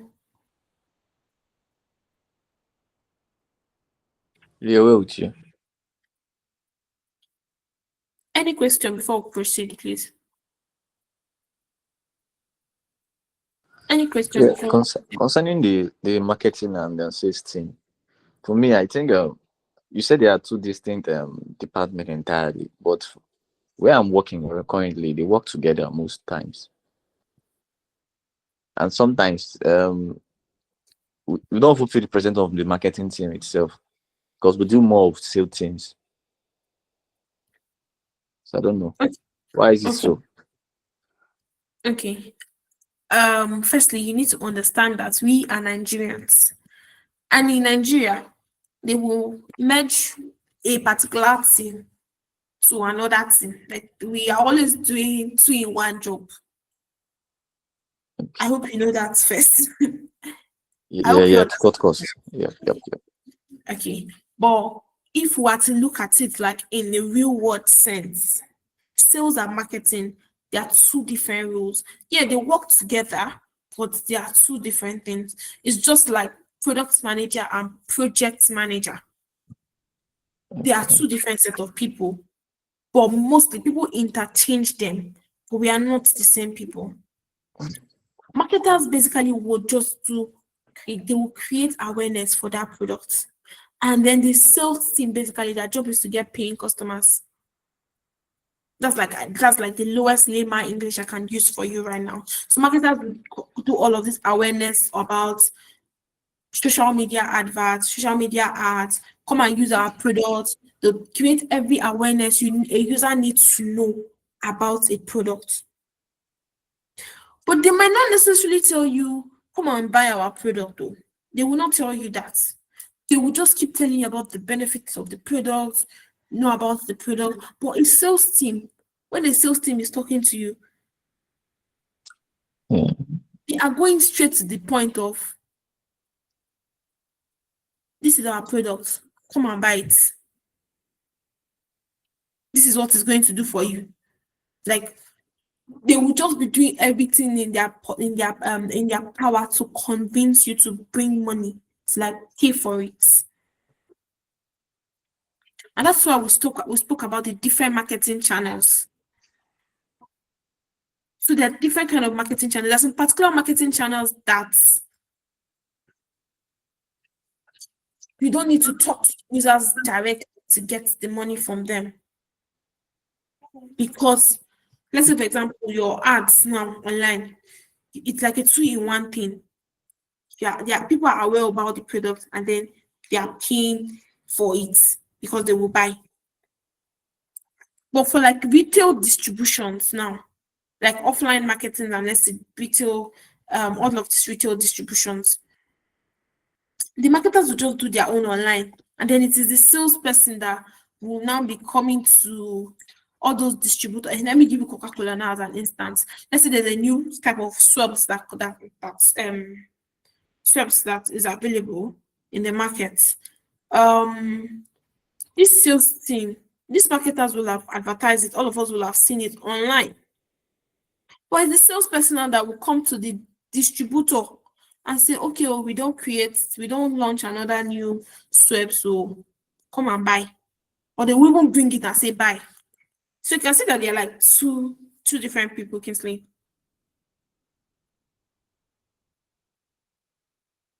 I hope this makes sense. Yes, yes. Yeah. The clarity is there. Any question, please, before I proceed? Just a quick one. Did you guys watch your previous video for week 5? Because from the look of things like this, we are not doing recap, we are literally teaching. Did you watch your week 5 video? Just raise your hand up if you watched week 5 video. Like, let me know the video you watched because from our last class. You said you should watch week 4 and week 5. Did you watch week 4 before Christopher took over the class? Okay, just one person. Okay.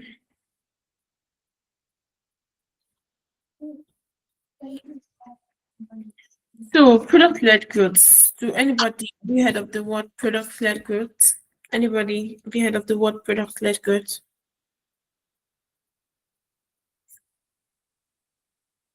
Product-led growth. Anybody? Have you heard of it?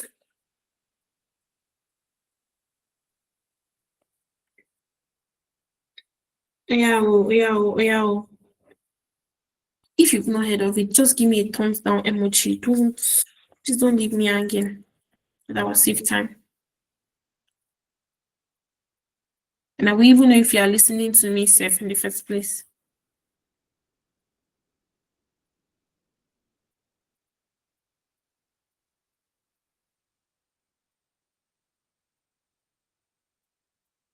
Are you guys hearing me at all?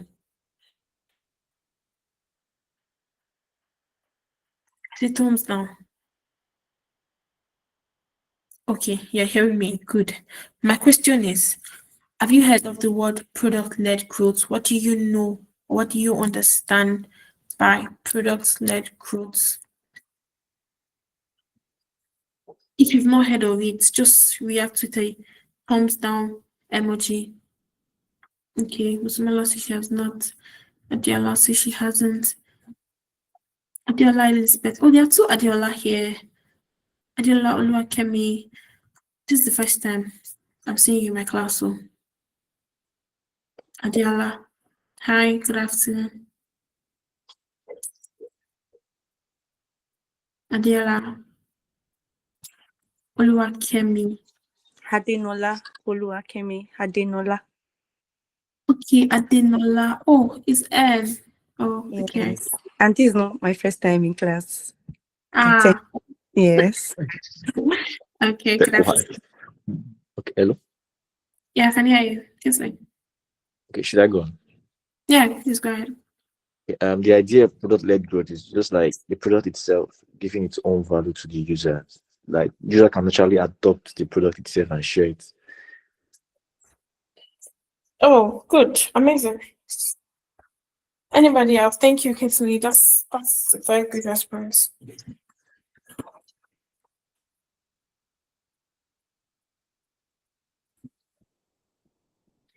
Okay.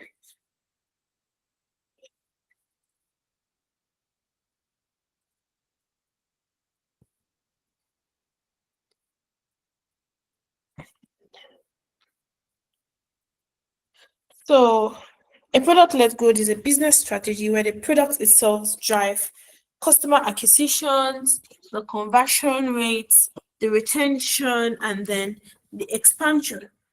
Unlike traditional sales or market-led strategy, a product-led growth focus on creating a seamless self-serve experience that encourages users to adopt and spread the product, which is very similar to what Kingsley said. Um, so based on this example, this definition of product-led growth, can anybody tell me a Nigerian software product that is using this strategy? I think Spotify. Slack. If you say Spotify, why did you mention Spotify? How do you think, or why do you think the product itself is driving the customer acquisition, the conversion, the retention, and the expansion? Okay, so for Spotify, I Like remember even the air remover. What did you say, Abdullahi? Air remover. Okay. Are you referring to the Spotify Adiola spoke about? No. I'm talking about the product. Oh, okay. The question just asked before she came in. Oh, okay. Thank you very much. Thank you. So let's listen to Adiola, then I'll get back to you, please, Abdullahi. Adela, please go ahead. Okay, so I said Spotify because it feels or looks like they didn't have to do so much marketing to get people on their product. I remember when I was that was like I think 2019. I don't know when they launched though, but in 2019 when a classmate of mine told me that there's Spotify and it's not like Audiomack, because on Audiomack then I remember when I used to use Audiomack, one particular song can have up to 10 or even 20 different covers, and it was just so distorted. It wasn't really nice. If you are looking for one particular song, you have to be sure that this is the particular song that you are looking for. And then when he introduced Spotify to me, I mean, even the freemium version was still very cool. Like it was organized, and it was more like how do I put it now? Spotify keeps on recommending songs in that line to you. So it just has a way of making you create a playlist and all of that. And before I knew it, even as I then I didn't really have phone, but I could see my friends and all of that. And I was so interested. Before I knew it, after my jam, when I entered school, I realized that a lot of people were actually using Spotify. And going online, I have not really been seeing so many ads as much as Boomplay was using that time for Spotify. It just feels like I don't, and I also do not know how they maybe sales to share. I don't know how it works, because I noticed that when my mom got a phone, there was Spotify on it already. So like I just feel like um the value they give actually speaks for itself. And even right from their MVP, they make like they made the product better. To the fact that to the point that look, people don't mind paying for it. It's not so expensive. So that's why I feel like it's a product led good platform. Thank you. Yeah, Bye bye. amazing. Thank you very much, Adela. I think this is very true. And the fact they recently started doing this rap, I think there's one that started this now, where they'll tell you song of the year, and then there's a rap. Yeah, exactly. A lot of people will look forward to it. Like I Right. feel like he's also one of the reasons I went to open account, because everybody then was posting it. So you too, you want to feel among. Exactly. Even how I knew about that end of the year music app was Spotify. Like, people were just posting things, and then I was now wishing that, oh, I wish I had like a playlist for like a long time so that I'm going to post my own. Right. So Spotify is really using this strategy. And one thing about this strategy is it helps you save a lot of money on all of those adverts and the likes. Kinsley, do you have any products you want to share with us? Yeah. I think Slack is all part of the example for those products. Yeah.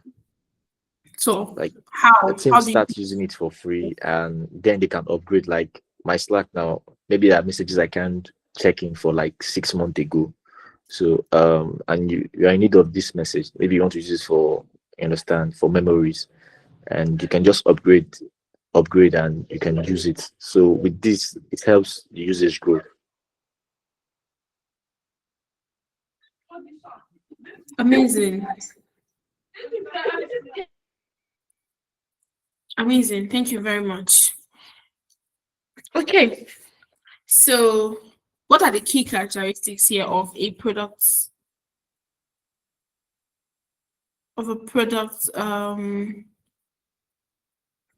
led goods? It's self-serve onboarding. So user can start using the product without any sales intervention. Yeah. Nobody's going to tell you about the product because you just saw something somewhere. You automatically just go there and do it yourself, right? It's a frictionless experience, easy to use interface that require minimal learning, variety and network effect. So users invite others, creating organic growth. Because honestly, the goal is to get a very rich organic growth for your products, right? Because it's organic growth users that will always stay with you, right, and always use your products. And then the value first approach, it delivers value before asking for payments. Like Adiola said, when she used Spotify, she was not paying money for it at first, right? And even the money you would even pay for Spotify, I think is very cheap because I know when I tell people that I use YouTube Music, and the next thing they're just asking me is how much is it? If I tell them that I know Spotify is cheaper, I'm not using YouTube Music. Like there's nothing I will say. They would always say they want their Spotify. Do you get? So it's always a value first approach. That's one of the another characteristics of it. So how does model software as a service and digital products use product led growth to scale their products? So product led growth has transformed how the software as a service and digital products grow by reducing dependencies on sales team and increasing product adoption through user experience. So that's one fantastic thing about PLG. People don't really now get to they don't even need to hire like sales team. I think people that even hire sales team now are majorly physical product, like all this, like the Coca-Cola and the likes, like physical products. They're the ones that now need to like hire sales team. But all these software products, they don't really need a sales team anymore. Everybody's just marketers are okay for them because marketers can get the job done for them. Right. So an example of a product-led growth here, Kisley already said Slack. So Slack user can sign up for free, experience the product, and then upgrade when their team scale. The same thing for Jira. You can start to use it for like team of 1 to 10. Then when your team is above 10, then you now have to start paying money for it. Even Cloudflare, even Firebase is the same thing. When you've gotten a particular numbers of users, then they'll start asking you for money. Dropbox offer free cloud storage with more space unlocked through referrals. Zoom will provide a free plan with limits, nudging users to upgrade for unlimited meetings. The same thing with your Google Meet. This Google Meet we're using now is actually paid, but you can actually use Google Meet for 1 hour without paying money for it. If you want to do your Google Meet continuously such that you don't have to end the call at after 1 hour to another meeting link, then you have to pay money for it, which is just even getting a little value from it. Notion will let users build workspace for free with premium plans for team collaborations. So why does this PLG even work in the first place? It helps the product marketing sales by showing the value upfront. Users become brand advocates by sharing and inviting other users.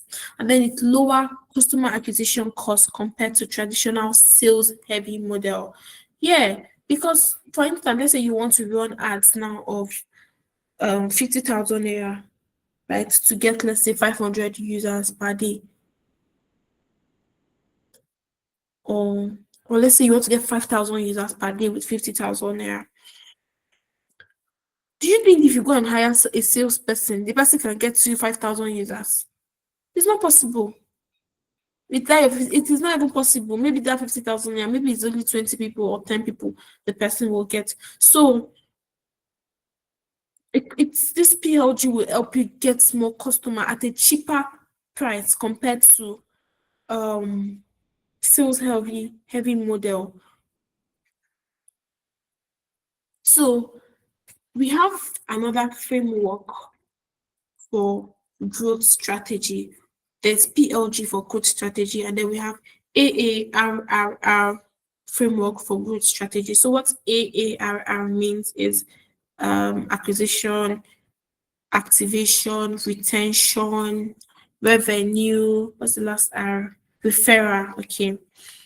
So it's also known that, so this is also known as a pirate metrics, is a data-driven growth model designed to analyze and optimize the customer journey for digital products and software as a service businesses. So it was introduced by Dave Malko, founder of 500 Startup, to help business understand how users interact with their products and how to acquire, activate, retain, monetize, and expand their users based through referrals. So these are the key 5 stages of an AARR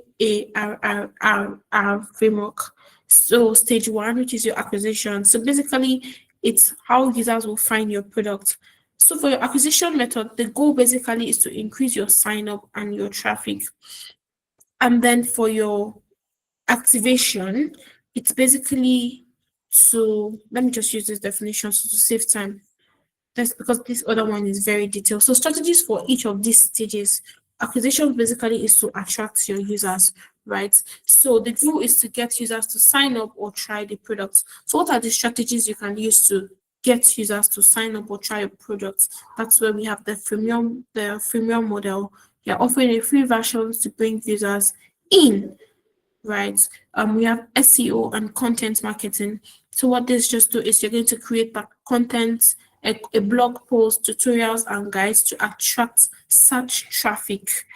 Um, HubSpot dominates Google search with valuable marketing content. Yeah, how I knew about HubSpot was because I'm always watching videos online about um marketing, like how to be a valuable marketer, how to be a strong social media person.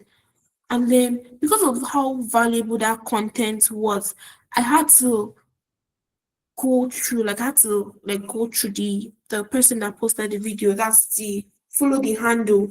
And then from that their handle, I went outside my social media, that's my Instagram. I went online to search about them.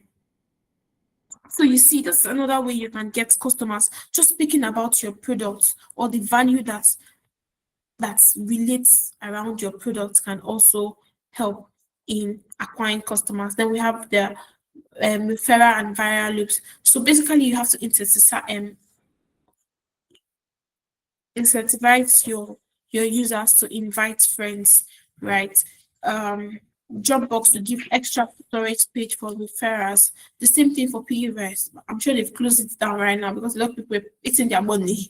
So on Piggyverse, you have refer and earn, right? Where you refer people and then you earn up to 1,000 naira for each referral.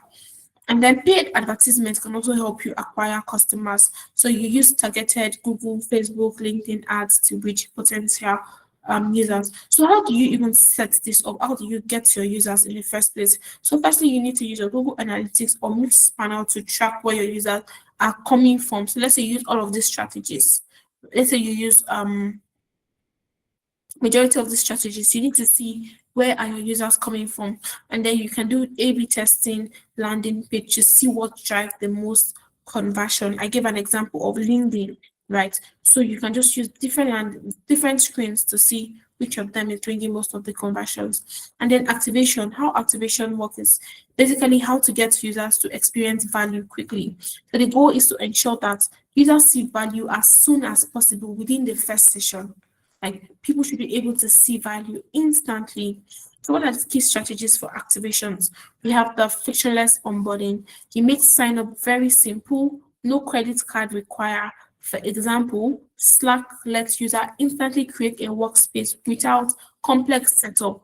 Unlike before now that if you want to sign up on, let's say, fintech products, they'll be asking you about your NIN, your BVN, all of those kind of things. Nah, even my product, the product I handle, if you sign up on our product, our onboarding process, I think only your email and your password that we need to get you on and then verify your accounts to get you on the app instantly.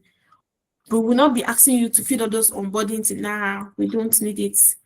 It is when you have verified your accounts. So when you want to take your key action, then that's when you now say to perform this action, kindly onboard, like kindly flow, complete your profile.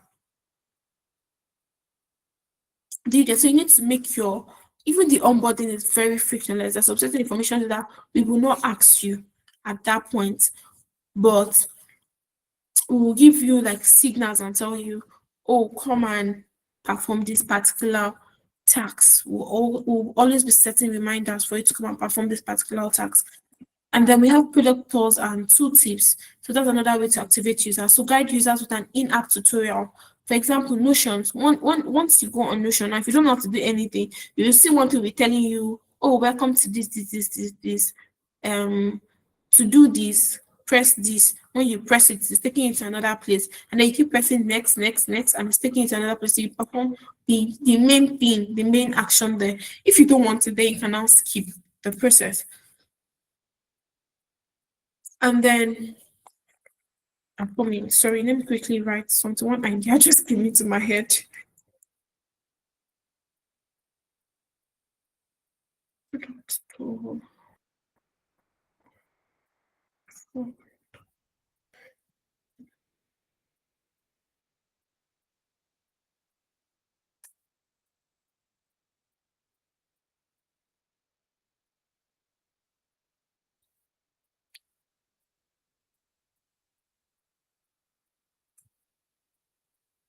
So sorry. Okay, this class has really been helpful. Whenever I teach, I like to put the book and a pen close to me because whenever I teach, I'm always having one or two ideas for my products. So thank you to you guys too at the same time. I don't take it for granted. Then personalization is another way you can also activate your users. Oh my god, our time is fast spent. Let me quickly round up. So you're going to tailor experience based on users' needs. Duolingo, when Duolingo asks users to pick a language learning goal upfront. So these are all personalizations techniques too, right? What products does personalization? When you sign up on TikTok, they will ask you some questions. If you're a new user, um, what are you interested in? Football, education, whatever you pick there. When you finally like go into the TikTok page, those are the things you will be seeing. If you pick education, those are the kind of things you will be seeing. It's only when you start to search for things outside education, the algorithms start to change based on those things you search for. Right. So another way to activate your users is activation metrics tracking. So you need to define your aha moments when users realize product value. For example, for Zoom, it is when users successfully host their first meeting. For both, it is when users successfully um, book their first ride or complete their first ride.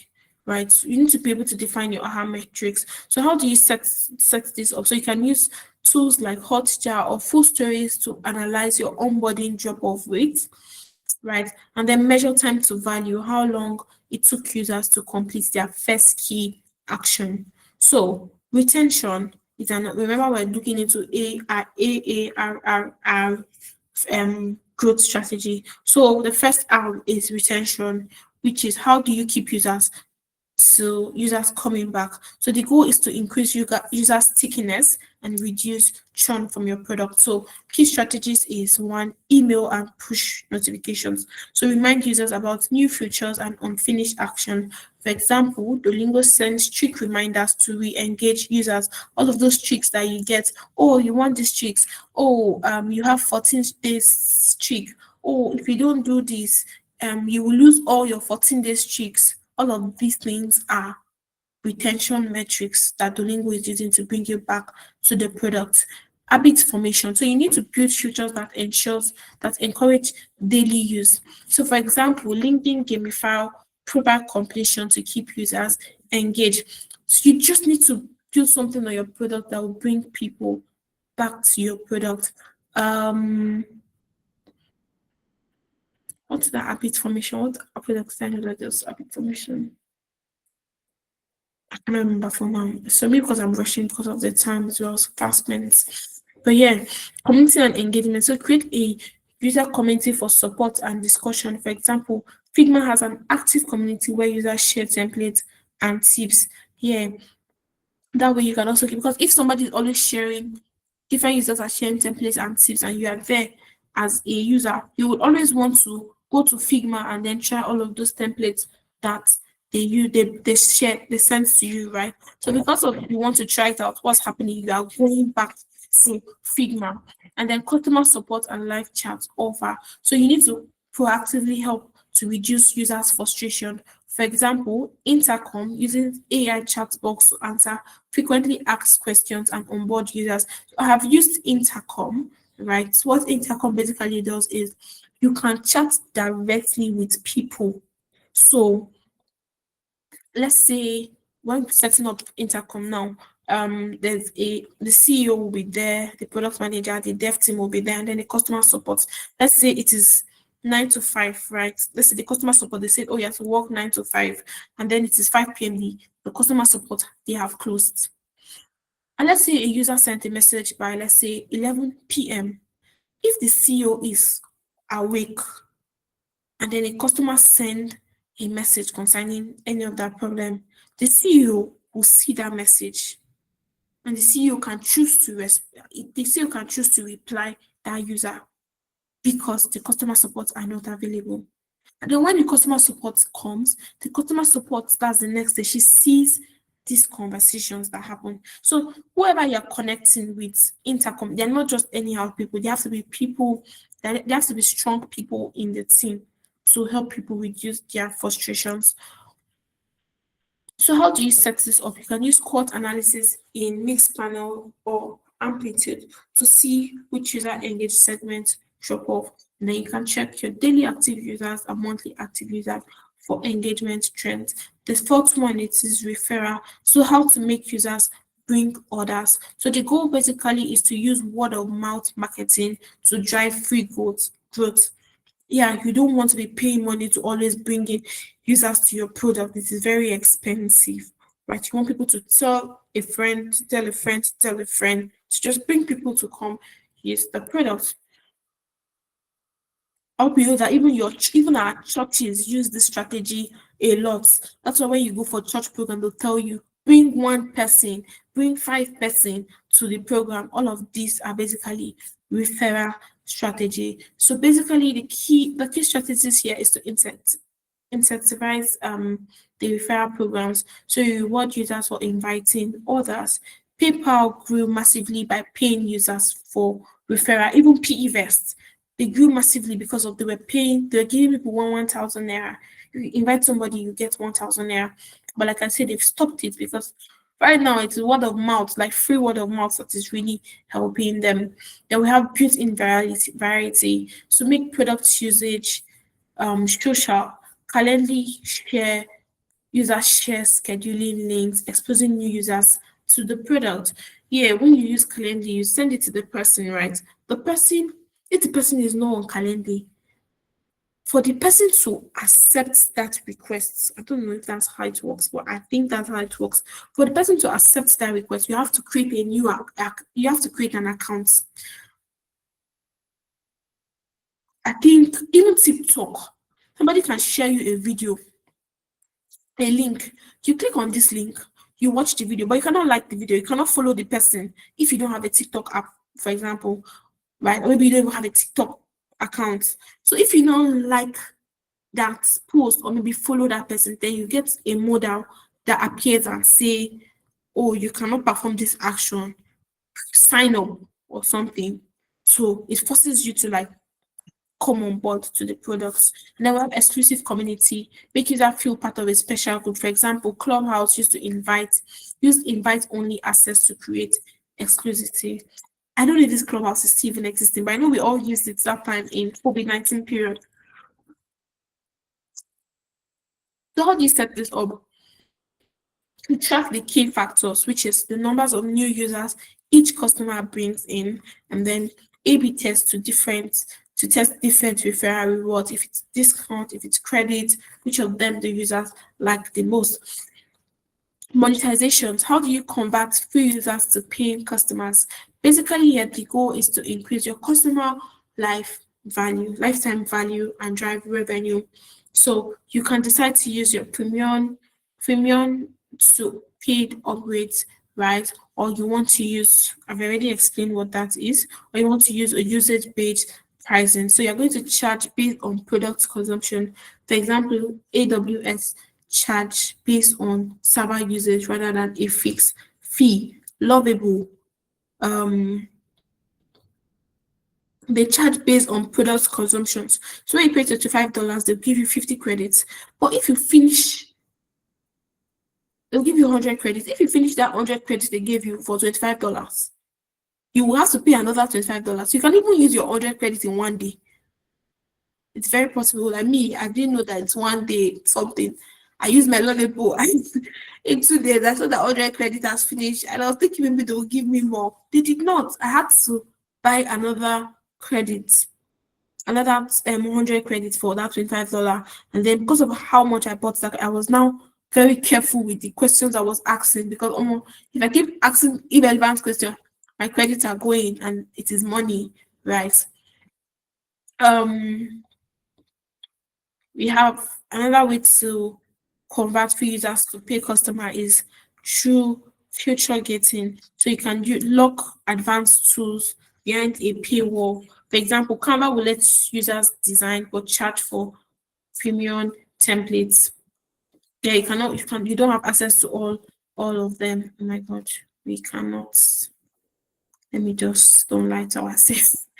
I thought it's something we could finish. Okay. I think we'll just stop at group groups. Let me just finish. Which I stop here? Monetization, right? Okay. So annual plans and upselling. So that's another way you can get money from your users. You offer discounts for long-term commitments. For example, Netflix encourage users to subscribe annually for service. It's the same thing with ChatGPT now. They will tell you instead of you to pay this 31,000 naira every month, why would you not just pay for a yearly plan, which is 299,000? Is it? I think. But there's some products where they'll just tell you, instead of paying or weeks to does that, instead of paying your $14, they'll tell you pay $180 um annually. It's going to save you 13% or 10% like that, right? So how do you set this up? You can use revenue analytics in Stripe or charge B to track conversion rate. And then we have A/B test pricing model to find the best performing strategy. So what are the final key takeaways from all of these um, strategies that I spoke about? As PL and AARR. So PLG is about making the products, it's about making the product the growth driver.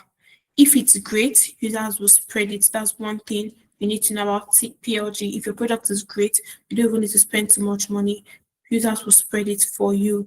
And then the AAR framework basically help you optimize every stage of your journey. It helps you make every stage of your user journey better, right? So another key takeaway here is data is key. Like you need to track your users' behavior.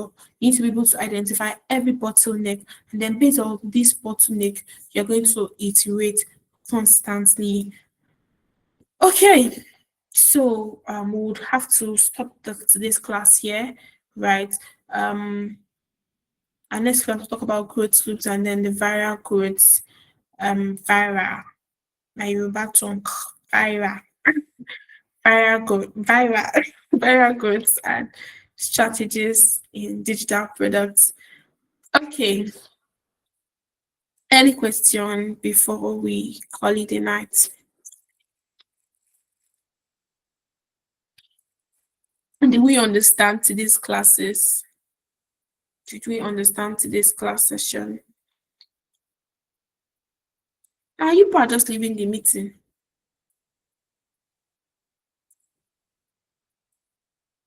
I know why these ones are leaving. Kinsley has left. Oh, but Kinsley is here. Why I'm is my here. yeah, I can't. I don't know, maybe because of I was not here. My skin was not here, but I'm just seeing like all of you that left this meeting. Okay, any question before we call it a night?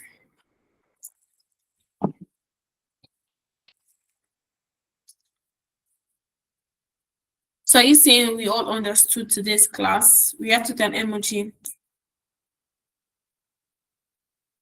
Are we all saying we understood today's class? Please react with an emoji. Please. I'm begging. There's only one person. 2, 3. Good afternoon, ma. Good afternoon. Good 4. evening, sorry. Good Ma, evening. is this slide going to be available on the YouTube, the recorded video on YouTube? This slide. Yes, ma. Yeah. It's true. It's true, Okay, definitely. ma. All right, I'll ma'am. send Thank it you, ma'am. to I'll send it to Victor too as well. So you just have the slide alone without video. Yeah, that's better to save data. Okay.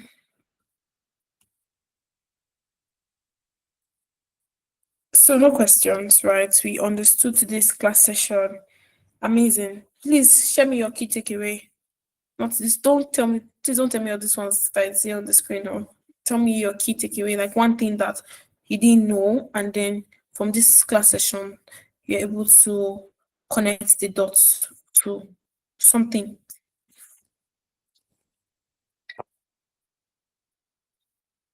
Please, so that we know that I'm not talking to myself. It just acts as a form of encouragement to me too. That also teaching. So please share your key takeaway with me.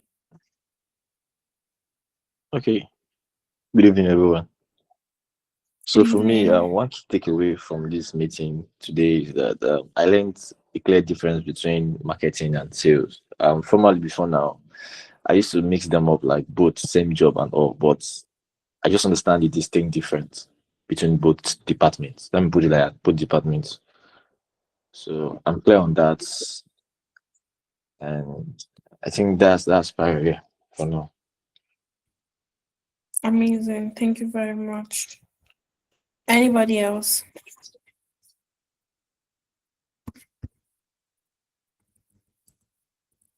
Anybody else? Please just go ahead. Okay, for me, what stood out to me today was products, PLG, product led growth. Designing products that gives users value quickly, makes onboarding is very easy, and also a product that has features that encourages users to invite others. So that was what stood out to me today. Amazing. Thank you very much. Adinola.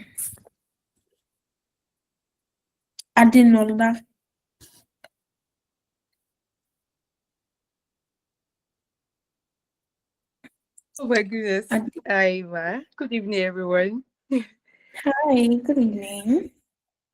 Yes. So I actually learned a lot, but I think there is a part that actually stood out for me was when you were explaining that it will get to a point that a product will speak of itself. Like you don't even need to um to try to create a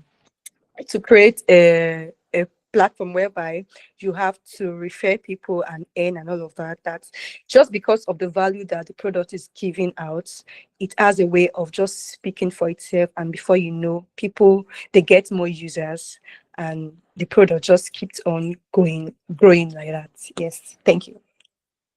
Amazing. Thank you so much. One last person. Tell me your key takeaway from today's class. Okay, Musumala, can I get your key takeaway from today's class? Good evening, ma. What stood out for me in Good today's evening. class was when you said that if you are targeting everybody for your product, you will not sell.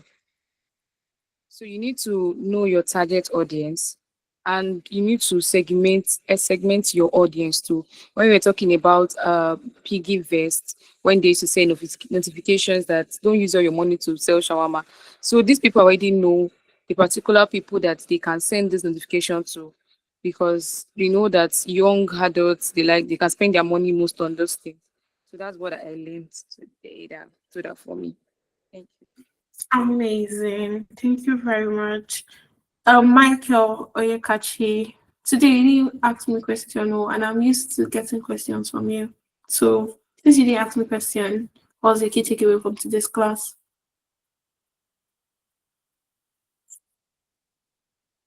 Hello, Michael. Please don't tell me you're not here.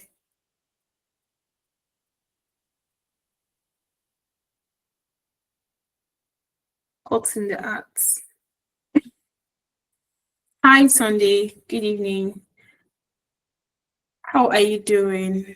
How is work? And I'm sure you've been how's it been trying to fit a balance between work and the session too? Because I know the last time we spoke about it. How is it going?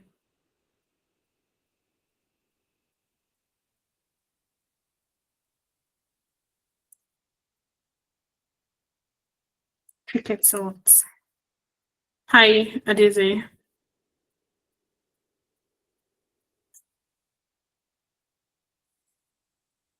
Take away from today's class before we call it a wrap.